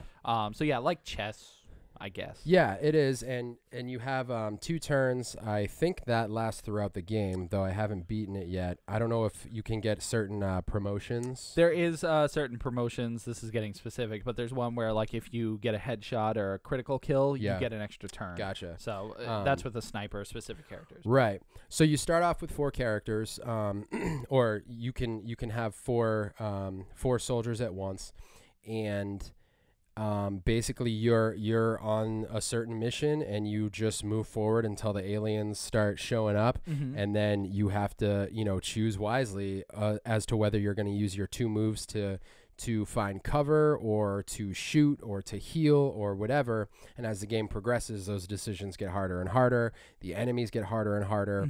When I first started up, like I said, I'm not always a huge fan of strategy games, but I gotta say, this one has me thinking maybe I haven't played enough, because I thought the same thing. Yeah. And then I played other strategy games, and I'm like, nah, this one's just special. Really? Yeah, I mean, there are. I like grid-based tactical games. Because Banner Saga, I couldn't. Yeah, it was too much. Yeah, and there's it looked great. Graphically, the art style was awesome. Yeah, but I was like, nah, this is way too much. And that's the thing. It's like this just has a beautiful balance of like it accepts. Bless you. Sorry. It totally can take in a casual player, and you can play it just basically like base form. You know, that you don't have to go super deep into it if you want to just enjoy the game. So that's the major difference. Bless you. Pardon me. Right, and what's crazy about that is it's still pretty in depth, because you finish the first mission and you're like, at least for me, I was like, oh, all right, that was actually pretty fun. And you know, when you shoot and kill something, the animations are pretty cool. Yep. And then it brings you back to your base, and you're like, oh no, this is crazy. There's a research facility where you can build and buy items, or build and buy different facilities throughout your base. Right, so it has this whole base building element where you have to upgrade your base to be able to progress you know, later on. Yeah, you have to build like an interrogation chamber and, you know, something that can house more scientists so you can research more. And then there's the wait, is that the research lab that I just talked about? I can't even remember. There's like there's a spot for research, there's a spot for you know, building the facilities. There's the barracks where you upgrade and hire soldiers. There's a situation room where you go and have council meetings. There's just all these different things, and you're just looking at it, but it walks you through it in a way that's like, okay, I can probably handle all this. Yeah. And it just kind of takes you through step by step, and then when you kind of gain more control, you basically go to this globe and hit search, and it searches the globe for different missions. And in a sense, there are the main story missions that you can take. Yep. And then there's these side missions where you kind of have more control on what decisions you want to make, and that is what keeps countries on your side or not. Eventually, you gain more soldiers. You can upgrade. The soldiers individually rank up, and as they get promoted, they get special abilities. You know, the snipers get certain shot upgrades, and you know, then there's one of my favorite ones is the run and gun, where you can take a turn and then choose run and gun, so you can take another turn and then shoot. Right. Gives you the best opportunity to get as close to the enemies as possible. There are some missions throughout. The majority of the missions, I would say, are just kind of search and destroy. Like there is a little variety, but a lot of the times it is just kill everybody, right, and you're good. Exactly. Now, as you go on, there are a few varied missions. One of the ones that's repeated is the absolute worst. I already know. Where you have to rescue civilians, as many civilians as you can, and also defeat all of the enemies there. Now, this is where you first meet this particular form of alien that kills civilians and turns them into zombies. Okay? Now, it is terrible because, first of all, it's super difficult. These particular enemies are super difficult, and one unique aspect of the game is, like I said, the soldiers level up individually. Once a soldier dies in combat, that soldier is dead. Dead for good. You never get that soldier back. Yep. So if you have your squad together and you have like all your top ranks and you've spent the game ranking them up, they're your strongest. You gain will, you gain health, you gain skills. Yep. And then they die. You might as well just start over at your last save. Or if you don't have a last save, start over the whole game. It could be a game-ending mission, and you have no idea. Right? Yeah, you have no idea because your save. I mean, it auto saves, but a lot of the hardcore XCOM players are like no saves. You know, I don't think it does auto save. I've had to save manually every time. Oh, maybe it doesn't then. Because the first time I played it for 2.5, 3 hours. And then just shut it off. And then I had to start all over. Okay. Yeah. So maybe it doesn't auto-save. Careful with that. Yeah. So that being said, you could totally go into the mission with your best guys. They all die. You fail the mission or whatever, which I think you get a game over if everyone dies, right? I don't even know because every time that happens, I just restart to my last save. That's the good way to play that game. I know everyone's probably cringing right now, but... Well, I mean, you have to save at some point. Yeah, obviously, to keep your progress going. Right. I get the whole, not saving thing. Actually, no, I don't. That's stupid. Everybody shut up. I'll save when I want. Especially with this game, I'm not saying I, kill a guy and then save and then kill a guy and then save. I did that at the end. I'm sure. I'm not afraid to. I'm not saying I won't. But what I've been doing is, I go back and upgrade everything. Because even that, there's so many different things you can do at the base to upgrade and progress. So if I, do a research project... And then, in the laboratory, that's the other thing I was thinking of. There's a laboratory, whatever. But if I do a research project, because you'll assign a research project, they'll research or do an autopsy or something on one of the aliens, and then it provides you with a new thing that you can build or buy. And if you don't save, and then you die, and you start over from your save prior to that, you have to do all those little annoying things, like assign a research project. So to me, it's just a waste of time to have to do that again. Right. But back to these hell missions, when you don't, there are I want to say 18, are there 18? I feel like there are civilians? 18 civilians or something like that. Does it vary per mission? It must. I feel like I got nine out of, I got 9 and 9 died at one point or something. Well, when you start the mission, it already starts out as a no-win scenario because... there are civilians dying right off the bat. Right. It sucks. I haven't started one where I could save everyone. Right. There's just no way. Yeah, because they're all over the map, and you don't. The thing that sucks is you don't know where the aliens are. So the way that you rescue the civilians is just getting next to them. The way you rescue the civilians is the way you rescue the civilians is just standing next to them. Yep. So if you only have 2 turns, right, and you see an alien that's 1 turn away from that civilian, but you're 2 moves away from them, you basically have to use those 2 turns to get to the civilian and then potentially be unprotected and you might die the next turn. Yeah. Or you use 1 turn to move and then 1 turn to shoot the alien, which will probably not kill it. Right, because the killing system is a percentage-based system. Right. So it's basically it rolls the dice, and it's okay, you have a 70% chance you're going to hit them. Right. On top of that, you don't even know if you'll deal enough damage to kill it. Right. So is it worth the risk to potentially get a critical to kill it to save the civilian, or do you run save the civilian?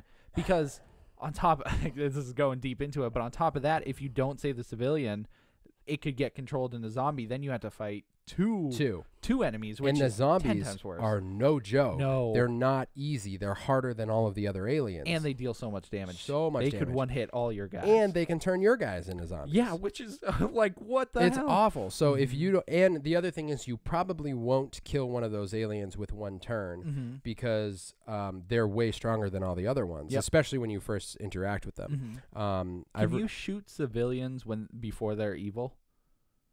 I don't know. I'm curious because I don't think so. I don't think it won't recognize them as a target. oh, that's true. Yeah.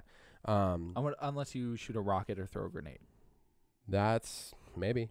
because that could. It might be a good strategy. It to might just kill be, them. yeah. Because then, as long as you get half or more than half, I think that's the mission. Like, at least half. I definitely got half one time, and it still gave me a rating of good. Yeah. And so- after good is excellent. That's Right. like the highest. So they obviously know these missions suck. But anyways, I guess there's not a whole lot more to go into. It's a really fun game. Where I'm at right now, I literally have 2 options for missions, and they both suck. One is a story progressing mission where I have to go to I think an alien ship crashed. It's definitely, it makes me feel like it's a big point in the game because the cutscene to us going into the ship is different than all the other missions.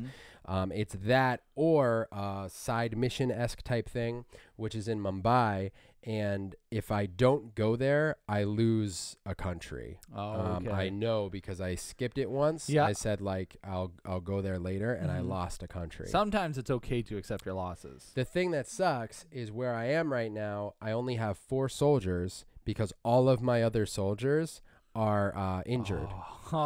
So I have to complete one of these missions with only 4 soldiers, and I don't know if it's possible. I mean, honestly, I would say skip it, let the guys recover, because it's not, because you can have 5 soldiers, right? Or 6, I don't know what I think I can is. have 6 at this point. Yeah, there's no reason to go on a mission with less than 6. And it's very difficult. Yeah. So they're each rated on different difficulties. So a particular mission, that's another thing. When it's like alien abductions in these 3 places, one could be easy, one could be very difficult, but that's the place that has the highest panic. Right. So you have to decide whether or not you're going to go there.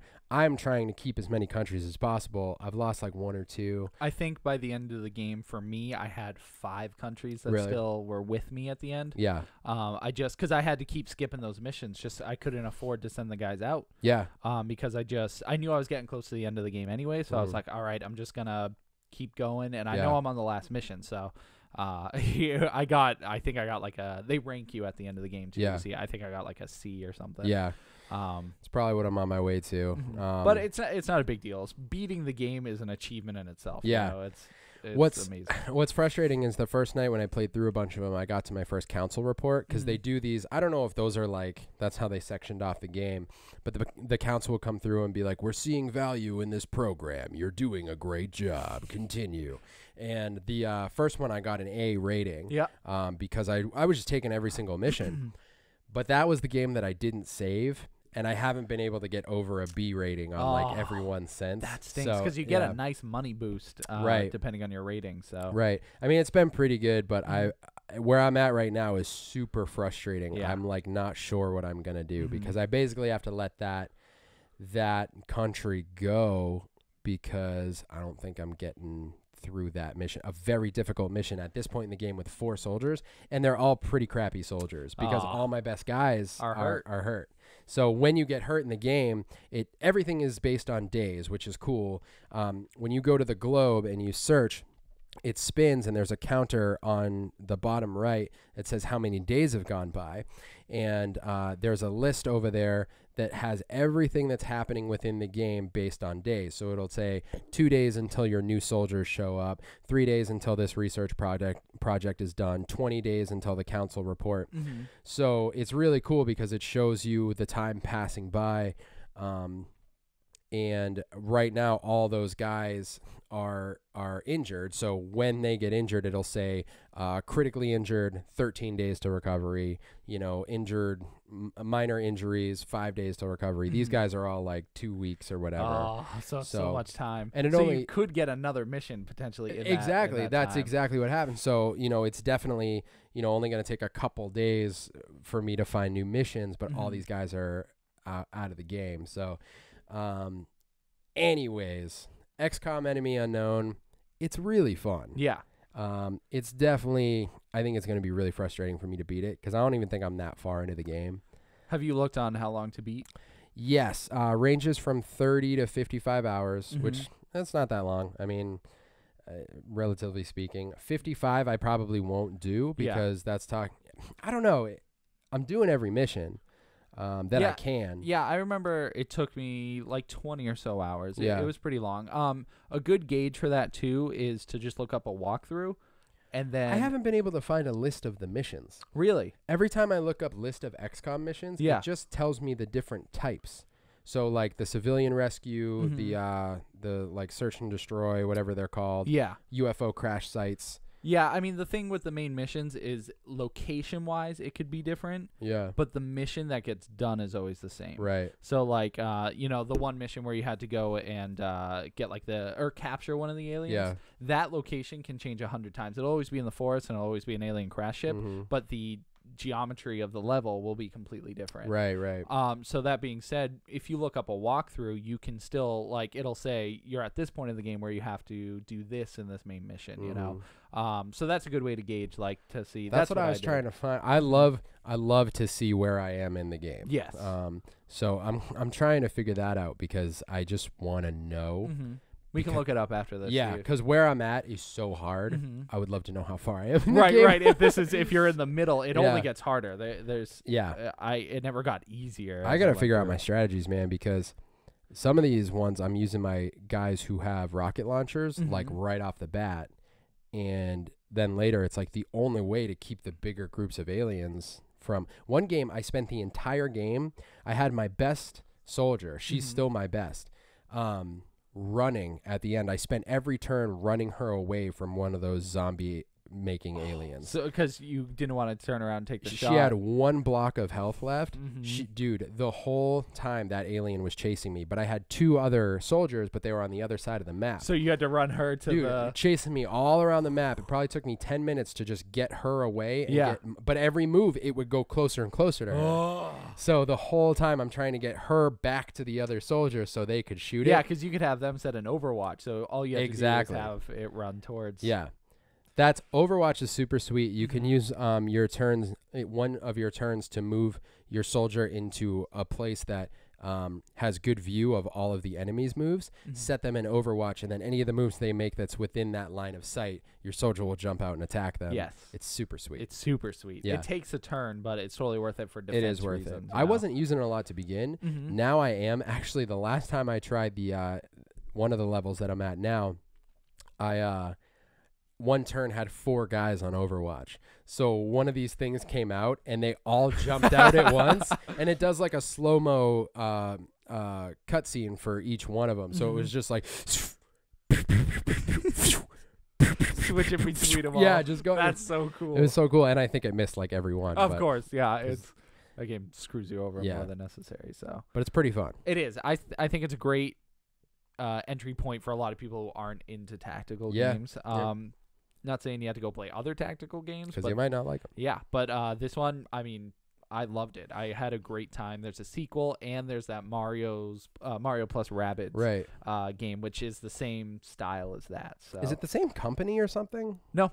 Okay, because everyone's been comparing that to XCOM. Yeah, well, that was the big thing when the game was revealed. They're like, "Oh my God, this is XCOM, but on tactical Nintendo." Mario game. Yeah, super weird. But it's great. I mean, I played it very little, just to like, I just haven't sat down and played it a lot. But it's exactly like XCOM, you know. Yeah. And it's funny because I'm using XCOM tactics in this game. Oh, you are. But there are different things like so to extend your turn, you have to run into your teammates. So to like get a bounce off to get that's funny. So it just has different elements that make it cool. So that sounds fun. Yeah, it's a good. Sounds less brutal. It's certainly less brutal. I will say my kids were watching while I was playing at one point, and one of the aliens, like at first they're just shooting, and it's like if they kill your guy, like some blood comes out. Yeah. But it's like older Xbox 360 graphics. It's not like anything crazy. Then we got to the giant spider alien things, and those pick up your guy and stab something through his face. Yeah. So that must have been fun. Well, Jazz was watching. He's 4 for reference. And when he started picking up one of the soldiers, I put my hand over Jazz's face and just pulled him like towards me. Yeah, yeah. And he was like, "Dad, what are you doing?" And I was like, "Nothing. We're having fun." Yay! And because those are pretty brutal. Yeah, yeah. Even with those graphics, it's like, well, we can tell what he's doing. Yeah, so. we know how it's gonna go. Yeah, so I don't imagine that happens in Mario and Rabbids. No, it does not, unfortunately. So the only thing I can suggest for you, and I mean it helped me when I play, is to listen to Sonic music.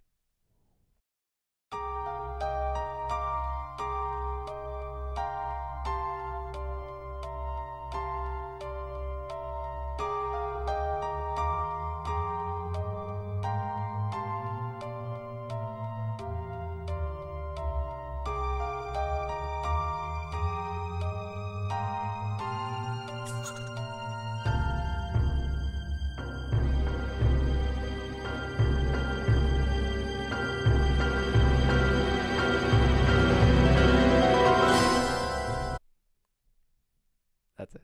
You know, it probably is a game that I could listen to something during. Oh, yeah, for me it was totally a podcast. There's not a lot game. of communication happening. They just make noises. It requires a lot of focus, so if it's... I'm going to listen to the Doom soundtrack. Interesting thing, you might not remember Meow, but the soundtrack is very similar to the Agents of S.H.I.E.L.D. soundtrack.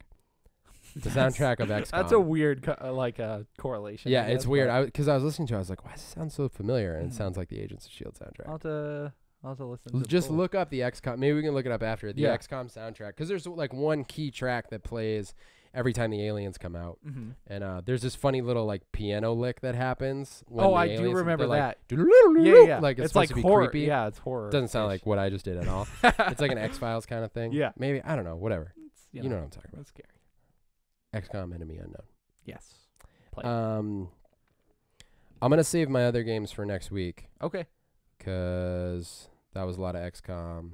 And it's getting a wee bit later. Oh, it's late for little old Brett. Well, I have to drive home. You're already home. Yeah, it's true. I don't live far. I can fall asleep.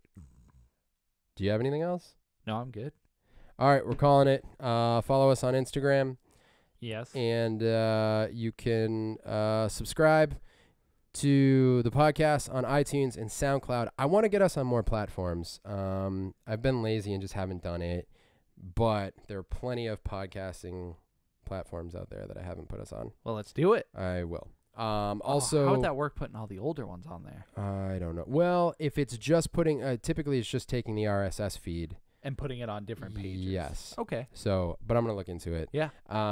Also, follow us on the Keep Up VE, our YouTube channel. Yes. Follow us on Facebook. Just look up the Keep Up. Look up the Keep Up. Yes. Keep Up with the Keep Up. Keep up. And I guess that's it. Thanks for hanging out with us. Leave us a review, please, on iTunes. That was the thing I was going to say. Leave us a review. Yes, definitely. Those help us. That lets us know people are listening and gives us an idea of what you guys want to hear. Yeah. So thanks for anybody who has left a review. Grazie. And anybody who will until next week when I forget about you. Yeah. What? I don't know. All right, I'm going to go eat some cookies. Is there meatloaf upstairs? There is. Tim's hungry. Yeah. So babble real quick. Babbly, babbly. Bye, guys. So one day I want to build a tower, but I don't want it to be taller than any other tower. I want it to be the shortest tower. What do you think the distance of the shortest tower could be? I guess it'd be more about height, length, width. I want the widthiest, but also the heightiest tower that is the smallest. Think about that while you crack your back.